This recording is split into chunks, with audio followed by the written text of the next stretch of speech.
तो हेलो दोस्तों, इस वीडियो में हम लोग सॉल्व करने वाले हैं क्लास 8 मैथ का एमसीक्यू क्वेश्चन। चैप्टर का नाम है आपका कंपैरिजन ऑफ क्वांटिटी, यानी कि राशियों का तुलना।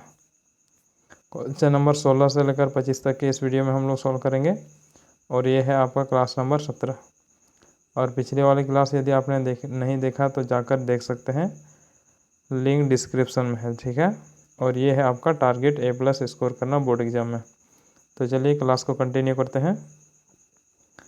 तो देखिए क्वेश्चन नंबर 16। तो क्वेश्चन नंबर 16 में हमसे क्या पूछा गया है, हमसे कहा गया है कोई वस्तु 500 रुपये में ख़रीदी गई और उस पर 20 रुपया अलग से खर्च किया गया, ठीक है, तथा 500 रुपया में बेची गई, तो निम्नलिखित में से कौन सी कथन सत्य है। सत्य कथन की चुनाव करें, ये हमसे पूछा गया है, ठीक है। तो यहाँ देखिए, इसमें हमें क्या कहा गया है, 500 रुपया का वस्तु खरीदी गई 500 रुपये में, फिर प्लस उसमें क्या खर्च किया गया, 20 रुपया का खर्च हुआ, यानी कि उसका मरम्मत किया गया, 20 रुपया फिर खर्च हो गया, ठीक है। यानी कि हमारा टोटल खर्च कितना हो गया, 520 रुपया। ये हो गया हमारा टोटल खर्च, यानी कि इसको हम लोग क्रय मूल्य मान सकते हैं, ठीक है। अब फिर कह रहा है 520 रुपया में वो वस्तु हम बेच दे रहे हैं।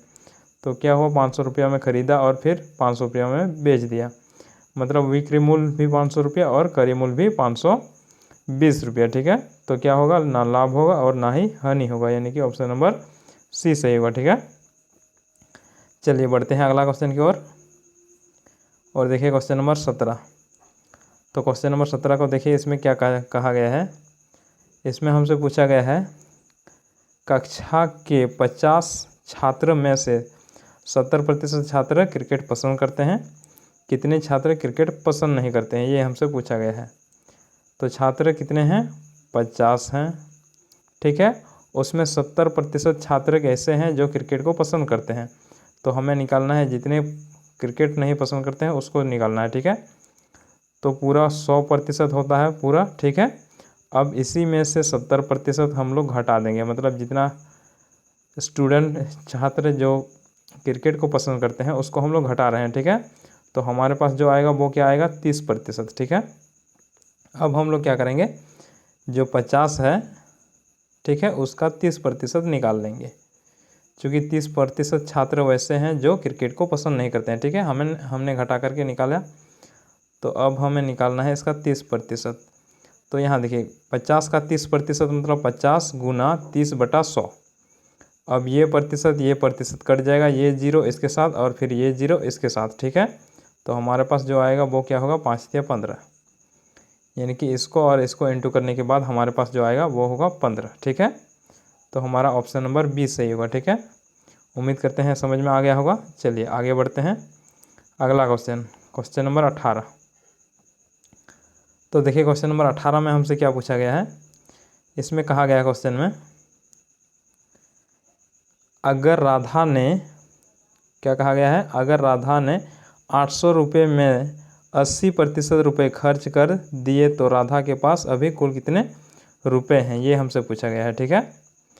तो मान लेते हैं राधा के पास क्या है, जो हमें दिया गया है, हमें दिया गया है राधा के पास 800 रुपये है, ठीक है। कितना रुपये है, 800। ये रहा राधा के पास रुपये 800 रुपये। अब उसमें कह रहा है कि 800 रुपये में से 80% उसने खर्च कर दिया, तो उसके पास टोटल कितना था, 100% था, ठीक है। 100% में से 80% उसने खर्च कर दिया, इसमें हम लोग घटा देंगे, तो हमारे पास जो आएगा वो क्या होगा, 20% होगा, ठीक है। तो 20% ही उसके पास अभी मतलब उसके पास बाकी है, यानी कि बचा हुआ है, ठीक है। तो अब हमें क्या करना है, 800 का 20% निकालना है, क्योंकि 20% ही उसके पास है। तो 20% निकालने के लिए हम लोग क्या करते हैं, 20/100 कर देते हैं और इसमें हम लोग इंटू कर देते हैं कुल रुपए को, मतलब जितना कुल रुपए है, ठीक है। अब इसमें यदि ये प्रतिशत कट जाएगा, ये 2 जीरो कट जाएगा, तो 8 दूनी 16, यानी कि 160 रुपये। तो अभी उसके पास कितना है, यानी कि राधा के पास अभी कितना है, 160 रुपये है, ठीक है। इसलिए ऑप्शन नंबर डी सही होगा। चलिए आगे बढ़ेंगे। Question number 19। तो यहाँ देखिए क्वेश्चन नंबर 19 में हमसे क्या पूछा गया है। इसमें कहा गया है किसी संख्या 50%, क्वेश्चन में कह रहा है किसी संख्या का 50% 16 है तो वह संख्या क्या होगी, ये हमसे पूछा गया है। ठीक है, तो देखिए इसको भी हम लोग सॉल्व करते हैं। इसमें हमें पूछा गया है, मान लेते हैं कोई संख्या x है, इसका 50% 16 है, तो इसका 50% क्या है, 16 है। ठीक है, 50% बराबर 16 है ये। तो हमें x का मान निकालना है, तो इसको हम लोग क्या करेंगे, यहाँ देखिए इसको हम लोग इस पेज में सॉल्व करते हैं। ठीक है, हमारे पास जो दिया गया है x का यानी कि गुना 50% बराबर है 16। ठीक है, अब ये देखिए ये वाला कट रहा है इसके साथ, ये फिर कट जाएगा 2 बार में और ये 5 का 5 बार में। ठीक है, तो हमारे पास जो आएगा वो क्या होगा, x/2 = 16। अब यदि इसको हम लोग आगे सॉल्व करेंगे तो हमारे पास जो होगा वो होगा x/2 बराबर 16, ये आया था। अब इसको हम लोग इसके साथ इंटू कर देंगे तो x = हमारे पास आएगा 32। यानी कि यदि हम लोग 32 का 50% निकालेंगे तो 16 आ जाएगा। ठीक है, 50% का मतलब होता है आधा, तो इतना में से आपको समझ में आ गया हो, आधा का मतलब 32 का आधा कितना होता है, 16, इसलिए x = 32। ठीक है, तो देख लीजिए ये वाला इसमें था, तो यहाँ देखिए इसमें क्या कहा गया है, ऑप्शन नंबर बी सही होगा। ठीक है, 32। चलिए अगला क्वेश्चन की ओर देखते हैं। तो ये है हमारा अगला क्वेश्चन। इसमें देखिए हमें क्या पूछा गया है, इसमें हमसे कहा गया है 500 रुपये में खरीदी गई एक बैट पर 10% लाभ के लिए विक्रय मूल्य ज्ञात कीजिए। 500 रुपये का बैट खरीदा गया। ठीक है, यानी कि उसका क्रय मूल्य क्या है, 500 रुपये। 500 रुपये इसका क्रय मूल्य हो गया। अब इसमें आपको 10% लाभ लेना है, तो विक्रय मूल्य ज्ञात कर रहे हैं, लेकिन ये जो हमें दिया गया है इसमें हमें लाभ प्राप्त करना है। ठीक है, कितना, 10%, तो हमें विक्रय मूल्य बताना है। तो हम लोग क्या करेंगे, सबसे पहले इसी का 10% निकाल लेंगे। ठीक है, तो हम लोग क्या करते हैं, 10% किसका निकालते हैं, 500 का। ठीक है, तो इसका 10% निकालने के लिए 500 को गुना कर देंगे 10/100 से, और ये 0 कट जाएगा, तो हमारे पास जो आएगा वो 50 आएगा।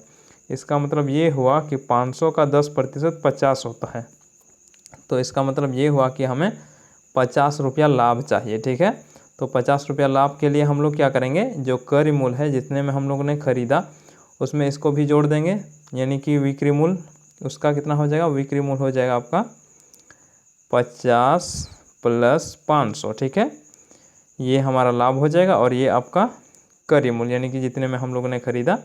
अब इसमें यदि हम लोग उसको प्लस कर देंगे तो हमारे पास आ जाएगा 550 रुपया विक्रय मूल्य। ठीक है, इसका मतलब विक्रय 550 रुपया होगा, तभी हमें 50 रुपया लाभ होगा। 50 रुपया मतलब 10% लाभ होगा। ठीक है, तो ऑप्शन नंबर सी सही है। चलिए अगला क्वेश्चन की ओर बढ़ेंगे, और ये है हमारा क्वेश्चन नंबर 21। तो देखिए क्वेश्चन नंबर 21 में हमसे क्या पूछा गया है, क्वेश्चन में कहा गया है जब विक्रय मूल्य वस्तु की क्रय मूल्य से अधिक हो तो क्या होता है, लाभ होता है, हानि होता है। लाभ या हानि कोई भी नहीं हो सकता है, या लाभ या हानि ज्ञात नहीं कर सकते। ठीक है, तो यहाँ देखिए जब विक्रय मूल्य वस्तु के क्रय मूल्य से अधिक है। ठीक है, वस्तु का क्रय मूल्य मान लेते हैं 400 है, तो विक्रय मूल्य अधिक है, इसका मतलब इसका 500 मान लेते हैं। ठीक है, ये हम लोग अपने से मान रहे हैं। ठीक है, तो ये मान लेते हैं, मतलब 400 था इसका क्रय मूल्य और विक्रय मूल्य 500, चूँकि हमें कहा गया है विक्रय मूल्य वस्तु का विक्रय मूल्य क्रय मूल्य से अधिक है। ठीक है, तो विक्रय मूल्य क्रय मूल्य से अधिक है, तो ये आपका क्रय मूल्य आ गया, ये आपका विक्रय मूल्य अधिक है। तो इतना में हम लोगों ने खरीदा और इतना में हम लोगों ने बेचा, तो आपको पता होगा क्या होगा, लाभ होगा। ठीक है, तो ऑप्शन नंबर ए सही होगा। चलिए अब हम लोग बढ़ते हैं अगला क्वेश्चन, यानी कि क्वेश्चन नंबर 22। तो यहाँ देखिएगा क्वेश्चन नंबर 22, इसमें कहा गया है किसी वस्तु पर बट्टा देने पर भी लाभ प्राप्त हो रहा है, तो इसका मतलब क्या होता है। मतलब किसी वस्तु पर बटा देने का मतलब छूट देने पर भी हमें लाभ प्राप्त होता है। ठीक है, तो हमें बताना है कि इसमें से कौन सा कथन सत्य है। ठीक है, तो ए नंबर देखिए, ए नंबर में क्या कहा गया है, इसमें कहा गया है विक्रय मूल्य वस्तु के जो मूल क्रय मूल्य है उससे अधिक है। विक्रय मूल्य क्रय मूल्य से अधिक है, मतलब मान लेते हैं अगर 400 है आपका विक्रय मूल्य क्रय मूल्य, तो आपका विक्रय मूल्य हो रहा है 500, यानी कि विक्रय मूल्य उससे अधिक है। ठीक है, इसके अनुसार तो यहाँ हमें लाभ प्राप्त हो रहा है। ठीक है, तो इसके अनुसार हमें तो यहाँ लाभ प्राप्त हो रहा है, इसका मतलब ये वाला ऑप्शन सही हो रहा है। ठीक है, फिर भी हम लोग आगे ऑप्शन को देख लेते हैं। इसको यहाँ देखिए, इसमें कहा गया है अंकित मूल्य क्रय मूल्य से कम है, मतलब जितना अंकित किया गया है मूल्य वस्तु में, उस वस्तु का क्रय मूल्य से कम है। ठीक है, मतलब अंकित यदि हम लोग उसमें 50 कर रहे हैं तो वो क्रय मूल्य से कम है, क्रय मूल्य उससे कम है, क्रय मूल्य से कम है। ठीक है, तो क्रय मूल्य कितना है, मान लेते हैं 60 है, तो इससे कम है। लेकिन ध्यान दीजिए, यहाँ देखिए, यहाँ क्रय मूल्य यदि ज़्यादा है तो हम उसमें कम थोड़ी ना प्रिंट करेंगे, उसमें कम अंकित नहीं किया जाएगा, क्योंकि इतना उसमें मतलब उसका टोटल खर्च कितना हुआ है उसमें 60 रुपया, और उसमें अंकित तो 50 रुपया नहीं कर सकता। यदि कोई अंकित करता है 500 रुपया, यानी कि उसमें प्रिंट कर देता है 500, तो उसको क्या होगा, लाभ तो नहीं होगा, उसमें हानि होगा, इसलिए वैसा नहीं होगा। इसका मतलब ये वाला गलत हो रहा है। ठीक है, अब आगे देखिए, इसको देख लेते हैं ऑप्शन नंबर सी को। तो ऑप्शन नंबर सी में कहा गया है अंकित मूल्य विक्रय मूल्य से कम है। क्या कहा गया, अंकित मान लेते हैं 500, ये है इसका प्रिंट, यानी कि इसमें MRP लगा हुआ है 500 रुपये का। ठीक है, अब कहा रहा है विक्रय मूल्य उससे कम है, यानी कि इससे विक्रय मूल्य कम है।